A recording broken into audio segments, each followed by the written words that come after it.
Welcome back, YouTube, to another episode here at WILDMAN Lifts. I'm your host, WILDMAN. Now on today's episode, I'm actually going to show you a very generic baseline for conjugate. I've been talking about it up to this point, and so now it's time to actually see what it looks like. Now, since Frank the Carnivore hasn't trained with me for a while, I wanted to start him off at a very simple baseline for the conjugate method. And the way that I like to set it up is like this. He's going to start with a strength set, not in giant set, just strength set. And he's going to work up to a 3-rep max at whatever implement he's supposed to be doing that day. Then once he's done with that, then he's going to take a percentage of what he just hit for his 3-rep max that day. And then he's going to do 3 sets and he's going to do 8 reps. And that's going to be his volume set, which is the key and kind of the separator of most programs and conjugate's method, secret weapon and secret formula. Then after that, he's going to be doing a dynamic effort movement. So for today's workout, he's doing the deadlift, which means he's going to be doing the back squat. And he's not going to be doing the back squat with a different implement. He's going to do it with a regular barbell, as most dynamic effort movements are going to be.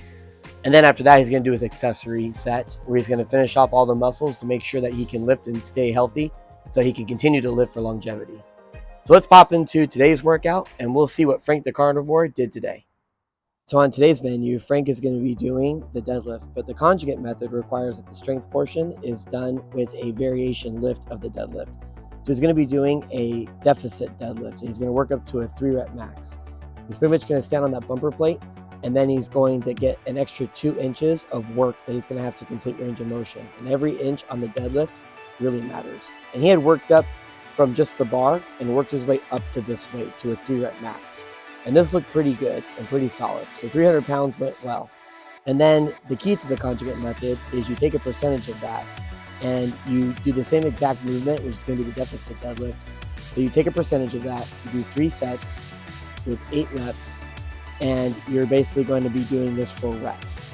And this is the main ingredient and the secret method that comes with the conjugate method.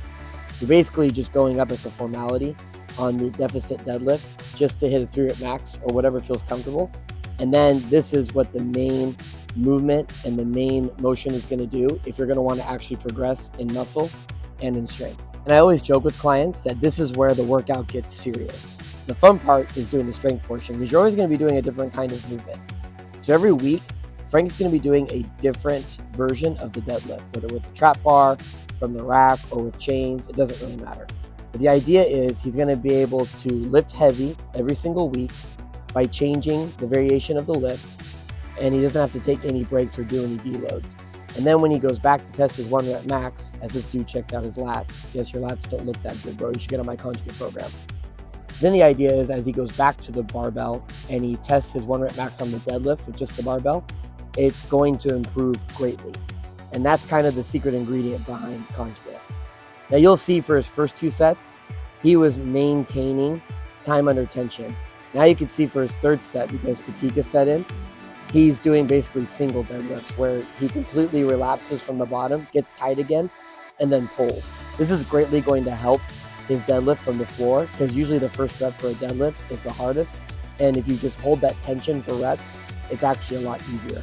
So Frank actually is trying to work 2 different methods of the deadlift, which is time under tension to build that muscle activity, and then these single deadlifts to really work explosive from the ground. Now, traditional conjugate method requires that dynamic effort days are done on a day all by itself.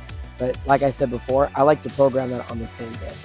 So I'm having Frank, after he did all that volume of deadlifts, I'm now working the back squat. And I took about 40% of his 1-rep max with the barbell back squat, and now he's just going to bang this out for 3 sets, 10 reps. I found this to be a very effective method for me when I was doing conjugate, than putting dynamic effort on a different day, because I just found myself not wanting to do it at all. And for the accessory portion, I told him to do pull-ups. He's doing chin-ups, which is still okay, because I wanted him to work his upper back.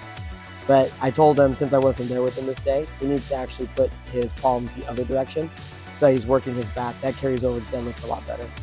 And I also had him doing some burpee box jumps, because after his legs are fatigued, this is a great exercise to do to remind your legs that you're functional. This also works your explosiveness and your athleticism. And that's the way I like my athletes to leave the gym, is after they're done, they get some blood back into their hips, into their legs, and they remind their body and they remind their legs that they're still functional. And that's basically a very simple conjugate method style. Now, this is what Frank ate for the day. So you can see that it's mostly a lot of meat. And those are times there that are in military time, like 0, 9, 12, 1500, 1800. Those are all military times.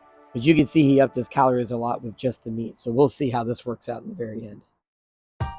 So as you can see from Frank's diet and with the amount of work that he's already doing, we'll see if that holds up, because the weight's only going to get heavier and I'm going to add more workouts into the movements. So that way it's going to be a lot harder. So we'll have to see how his diet holds up. And if you're noticing about my shirt, yes, I'm wearing a Mr. Incredible shirt, but that's because I got to go right now, because I'm going to go take the kids to a very fun place. And I bet you can guess where that's going to be. Really appreciate everybody stopping by, and I'll see you next time. Thank you.